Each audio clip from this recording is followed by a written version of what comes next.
This is iFaith Video Sermon 64 from Leviticus. We're in our unit on the Torah, and I've got a couple of lessons prepared from Leviticus, and a couple more from Numbers, a couple more from Deuteronomy. And I hope you will discover the joy of reading the Torah if that's a new thing to you. And yet, if you've been around for many years, have read the Torah many times, my hope is that you'll be inspired and you'll take away something new, a new thought or a new perspective. In the ancient world, it was expected that one would offer an animal sacrifice to satisfy the anger or the requirements of a god or goddess. This was ubiquitous all over the globe. This is what was done. For the Jews, of course, they had priests who did this, and priests had to be from the tribe of Levi or Levi. Leviticus is named after them because much of Leviticus gives instructions that the priests were to know intimately, even though it benefits all of God's people. Sacrifices is what made us acceptable to God. It's not just an acceptable sacrifice, it's that we become successful. There's a kind of substitution, the innocent dying for the guilty. As it says in Hebrews, without the shedding of blood, there is no forgiveness. The meaning and the purpose of the sacrifice remains today in Christianity, even though the temple and the sacrificial system are no more, even though we're under a different law, the law of Christ. New Testament commentator Knight puts it this way: we discover in Leviticus the meaning of the atonement, the meaning of holiness, the meaning of priestly representation, and the true significance of the Sabbath and of the various festivals, and so on. Leviticus brings us back to the central issues of the Christian faith, in fact, for it leads us to the cross of Christ. As Christians, reading of forgiveness and covenant and sacrifice in the Old Testament, we're reminded of Jesus as we're intended to be reminded. That's one of the big themes of the New Testament book of Hebrews. Knight also puts it this way, I just thought he put it so well. Forgiveness is not what God does by mere wave of the hand. Forgiveness is costly to God. And so the ancient Hebrews would have had this concept drummed into them, drilled into them, that forgiveness comes with sacrifice. That means that sin is not trivial, not at all. The book of Leviticus is in two parts. The first 16 chapters are about how we approach God, how we relate to God. And the second part, from chapter 17 on, is mainly about how we relate to one another. And so we have love of God in the first part, love of neighbor in the second part. And I'm going to today record a lesson from the first part, and then after that, one from the second part. The overarching theme may be said to be holiness. God's people are called to be holy. Be holy because I am holy. We read that in Leviticus 11, Leviticus 19, various places. I like the way one New Testament commentator put it. In Exodus, we get the people out of Egypt. God's purpose was to redeem Israel, to get the people out of Egypt. But Leviticus is to get Egypt out of the people. That is to help people to think differently, to behave differently, not in a worldly manner, but in a holy manner. Okay, that's my introduction. Let's look at Leviticus chapter 10. Two fellows. I had read Leviticus before I became a Christian. I'm sure I read it very quickly. But I remember the day before I became a Christian, there was a talk, and it was based on Leviticus 10. So let me read this. Now, Nadab and Abihu, the sons of Aaron, each took his censer and put fire in it and laid incense on it and offered unauthorized fire before the Lord, which he had not commanded them. And fire came out from before the Lord and consumed them, and they died before the Lord. It's a very intense passage. The priesthood was new. Aaron is the high priest. He has 4 sons. 2 of them, Nadab and Abihu, are offering a sacrifice. This is incense, and incense is burned. It's burned in a censer. But it says that they offered unauthorized fire. I remember when I was a little kid, I once started a fire in my father's workroom in our basement. And the flames, I don't think the house was in danger of burning down, but the flames came up, I don't know, maybe a full meter. And my mother walked in and she saw it. And I remember she said, "Go to your room." And that was in the morning. My father got back late at night. I'd been there all day. I thought I was in big trouble. He said, you've suffered enough. There was nothing else. But I just remember the guilt. Or I remember feeling so stupid when I first moved to London, back when I was 22 years old. I didn't understand about the fire. It's not an actual fire, but it's a heating element that heats up orange hot. And I thought, I'll dry my towel more quickly if I put it on the back of the chair and put the chair right next to the fire. Well, it was a little too close. The room was filled with smoke. The chair was on fire. The towel was ruined. I'm lucky nothing worse happened. That certainly wasn't authorized. It certainly wasn't very intelligent. What Nadab and Abihu do is not just unintelligent. It was a fatal mistake. What's going on? Well, somehow they transgressed the word of the Lord. It was unauthorized. We're talking about being authorized by God. But what did they actually do that was wrong? Maybe they weren't following the proper formula for incense laid out in Exodus chapter 30. Or maybe the coals that they put in the censers, maybe they weren't from the tabernacle, from the divine fire. Exodus 29 says that the fire is never to go out. Or maybe they weren't authorized to burn incense before the Lord. Or were they in the Holy of Holies? Did they go too far past that second curtain? Entrance to the Holy of Holies was only permitted to their father, Aaron, who was the high priest.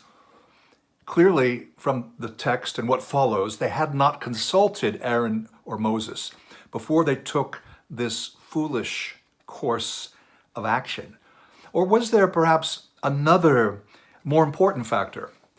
I think there is, and we'll see what that is in just a moment.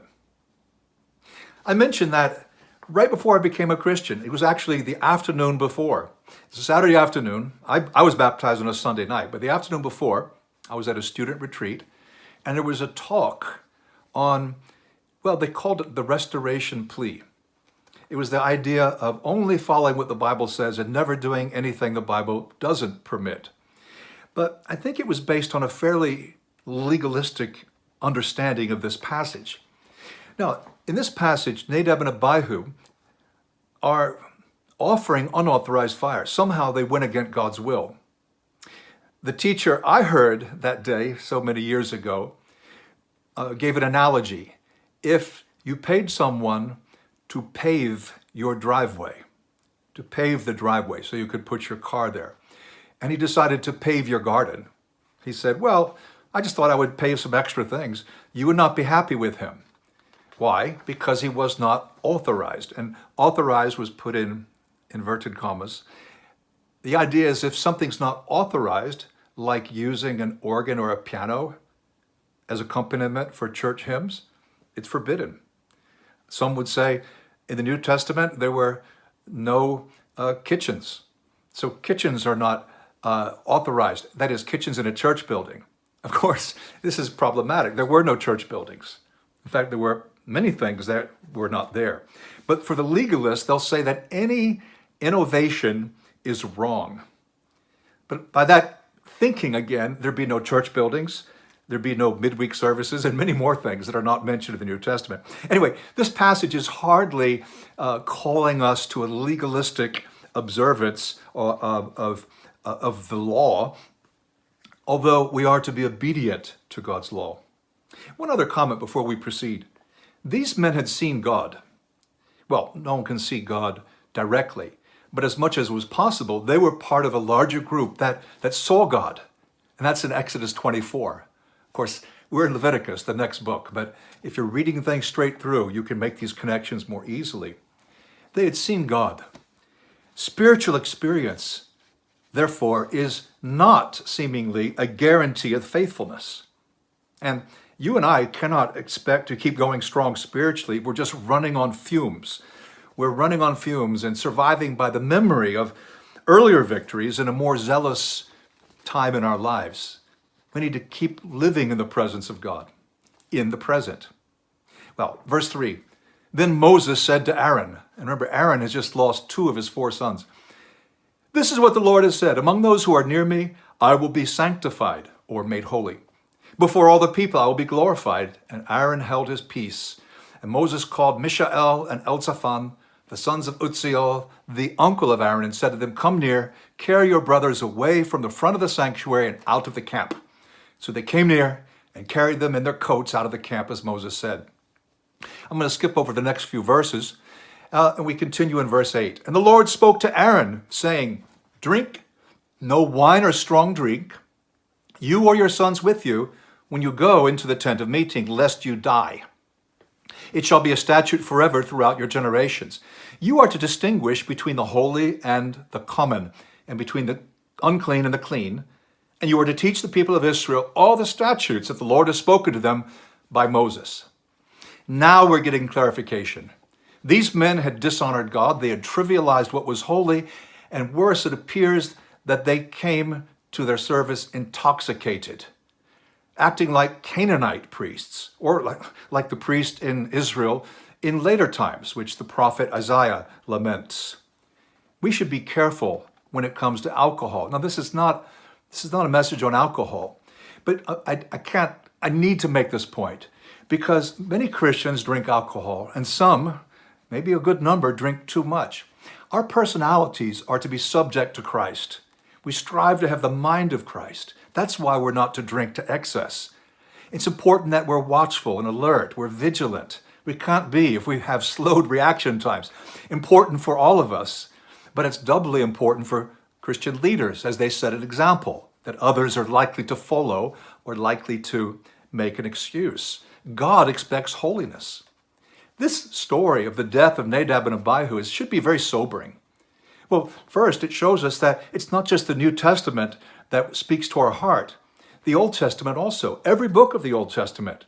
Let's not dismiss any book, and let's stop the Leviticus jokes as though the Bible were outdated, old-fashioned, or irrelevant. It's not true.